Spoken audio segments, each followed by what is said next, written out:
rain. You can't have these beautiful sunrises and sunsets if it's not kind of cloudy. Yeah. That's great. It's good perspective to stop complaining, I guess. I took note.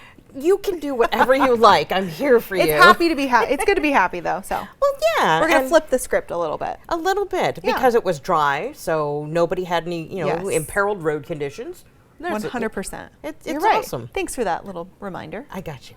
Thanks. Hey, here's a look outside, and yes, we do have clouds, but temperatures are in the 50s. It's seasonable, and it's actually, a kind of a nice April day. Yes, it is April Fool's Day, and I'm not kidding. It's actually a nice day out here. Temperatures are running in the 50s, and we have 51 downtown, and we're well into the 50s. In Taunton, also back up towards Smithfield, with a current of 55. Along the coast, we're flipping a little bit of an onshore flow, keeping things a little bit cooler there, but still, even though we have the clouds, it's still kind of nice out there. So we've got a number of things going. We've got an area of low pressure back here. From that low pressure, we've got this warm front right here. And that warm front has dove to the south. And it is making for showers, but it is holding to our south.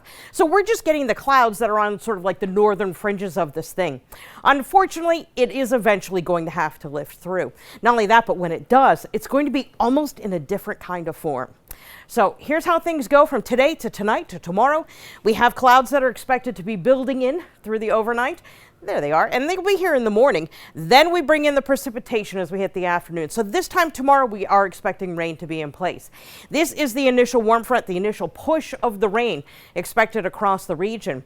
After that, we're going to watch for the development of a coastal storm that will then bring rounds of locally heavy rain through southern New England, and even the chance of a thunderstorm Wednesday night into Thursday morning. So it is going to become quite active.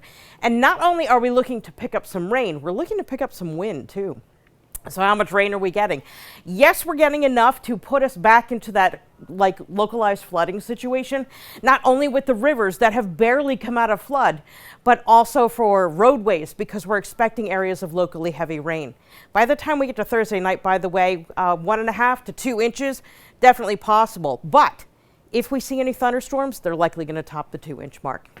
So here's our coastal storm as we put it into motion, going from Thursday into Friday, and our coastal storm is expected to meander into northern New England. As it does, it's going to sort of lose a lot of energy, and eventually it will be pushed out to sea from this area of high pressure moving in. So Friday is going to be a bit of a transitional day where we're likely going to see mostly cloudy skies and a chance of showers as the low exits the region. But the deal with the area of high pressure behind it is that it's going to clear things to make way for a really nice viewing on Monday. So we're kind of hoping this forecast holds, because all along the path here from Cleveland, well, further southwest, but closer to home, Cleveland through Rochester, Watertown, we're also heading toward Burlington.